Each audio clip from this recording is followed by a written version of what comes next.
very important, especially during winter months or when the temperature drops below freezing, that the hot water tank be emptied and bypassed, and that the galley sink and the main water tank be bypassed and emptied.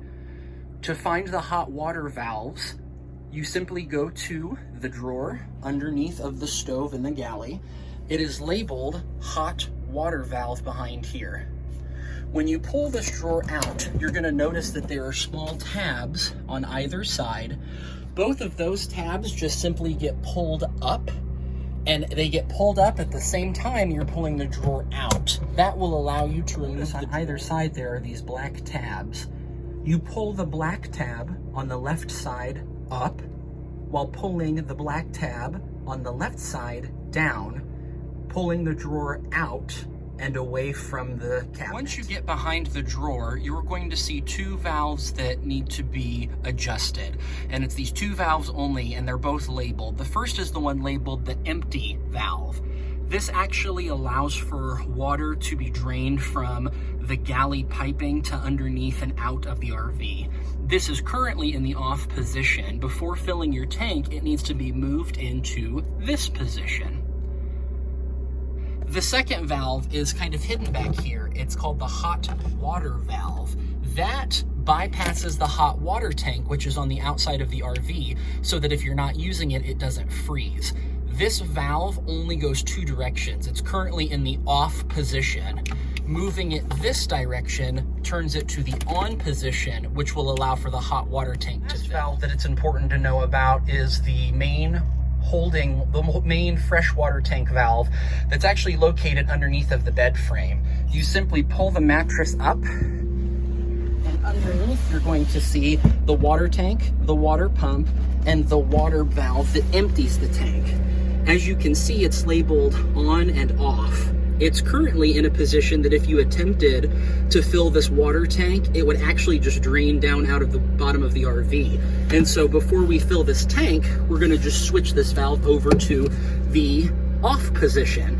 And now when we put water into the freshwater tank, it won't drain out. Once you've adjusted those valves, you're going to come over to the passenger side of the RV, and you're gonna locate towards the very end this water fill valve, or this water fill area. You use this key here to open the water tank, the entry to the water tank, and then connected to your fresh water source, you simply fill this until you start noticing some water come back out of this valve here. This tells you that the water tank is full. Once that's done, you disconnect from your fresh water source, and you just close that back. And now you've got a tank full of fresh water. Done all that, the next step is to return to the inside of the RV, and underneath of the galley on the right-hand side, you're going to see this panel.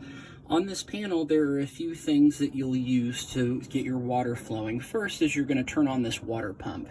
You'll start hearing some noise coming from the bedroom. That's just a water pump pressurizing the pipes. Eventually, that should stop, and it should only come back on demand when the pressure within the pipe system falls below a certain level.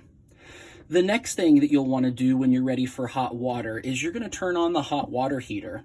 The hot water heater runs off of your propane, and so you want to make sure that you've got appropriate levels of propane in your tank. And by pushing and holding this button here, you can see that we've got a full LP gas tank. Once that's on, it takes about 15 minutes for the hot water to reach maximum temperature. Something that I would keep in mind is that if you are camped someplace where the weather is going to fall below freezing, you need to make sure that the entire time you are connected to power, that you have both the hot water heater and the holding tank heater buttons on. This is going to make sure that those tanks underneath of the RV do not freeze at night. So you want to make sure that those are on while you are parked and camped. Once you have done all of those steps, you've turned the hot water heater on, you've turned the water pump on, you should hear the water pump stop running. When that happens, you're going to go back outside and you're going to release some of the pressure from the hot water tank. So here I am again on the outside of the RV on the passenger side, and this is where the hot water tank lives.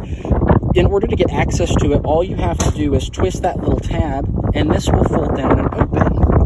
Right here is where your pressure release is at, and so once everything has filled up, you want to come back out here and you want to pull this lever down, and you're going to hear a little hissing and some water is going to come out of here. That's appropriate. We're trying to get rid of any excess air out of the tank.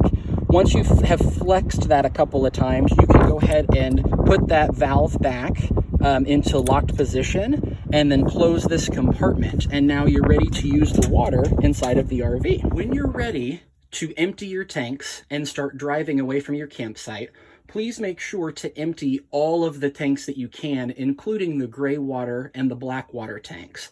The way that you do that is by coming over to this panel.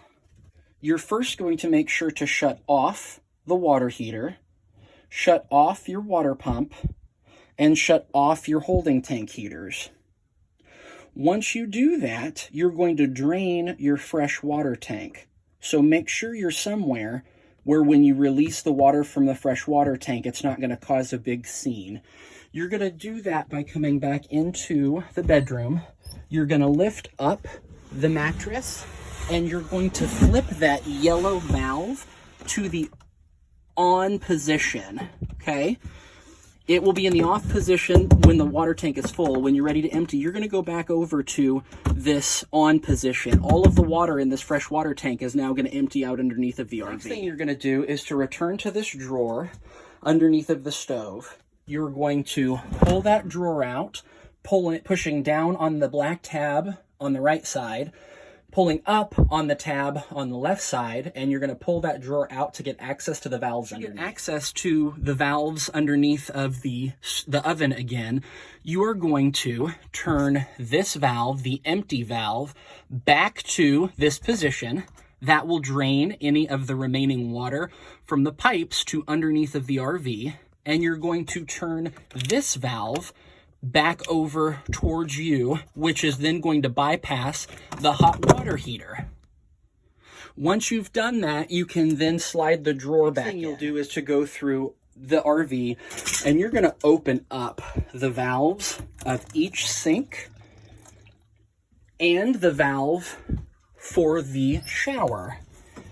The reason you're going to do this is to allow for drainage of any additional water that might be trapped inside of the pipes out from those pipes so that they don't freeze.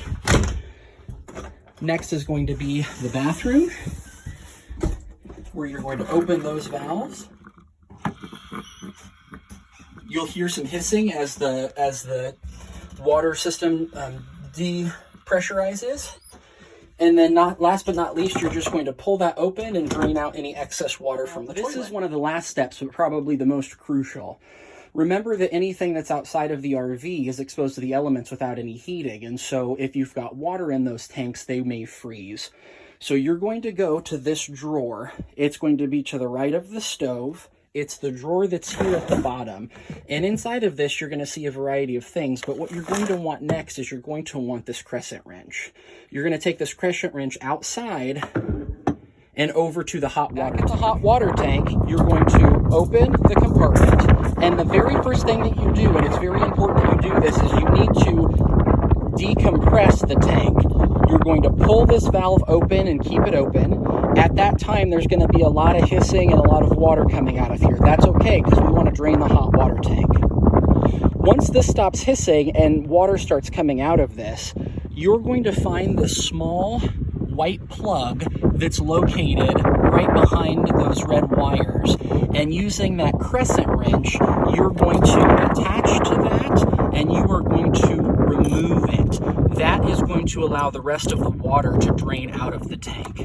And so you're just going to connect the crescent wrench, and you're just going to keep twisting until that plug comes out. And when that plug comes out, water will start pouring out of this.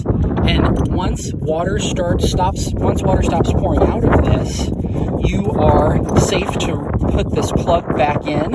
It doesn't need to be tightened a lot, but once the water finishes draining out of there, put that plug back in and put the hatchet back into the come over to the driver's side to the second compartment from the rear, and this is where you're going to have access to get to your black water and gray water tanks. So you're going to pull this little latch out. It will catch that door, and underneath you're going to see that there is a label for black water waste and a label for gray water waste. You're going to connect the tubing to this as we discussed prior to your departure, and connect it to the drainage system, the waste emptying station, wherever you're at. And the first thing that you're going to do once everything is connected is pull this black water drain. The reason for that is that this is the one that comes from the toilet, and so all of the kind of dirty water will come out first. Once you pull this valve out and you stop hearing everything drain through your tubing, you push that back in, and then you finish with your gray water. The reason for that is because the gray water is everything from your shower and sink, and that will help to clear out not only this drain pipe, but also the empty tubing that you connected as well. So you'll pull that valve all the way out. Once you stop hearing it empty, you'll push that back in, you'll replace the cap, and now you have emptied your fresh water tank, you have depressurized your system, you have emptied the hot water tank, and you have emptied your gray and your black water tank, and you're ready to hit the road.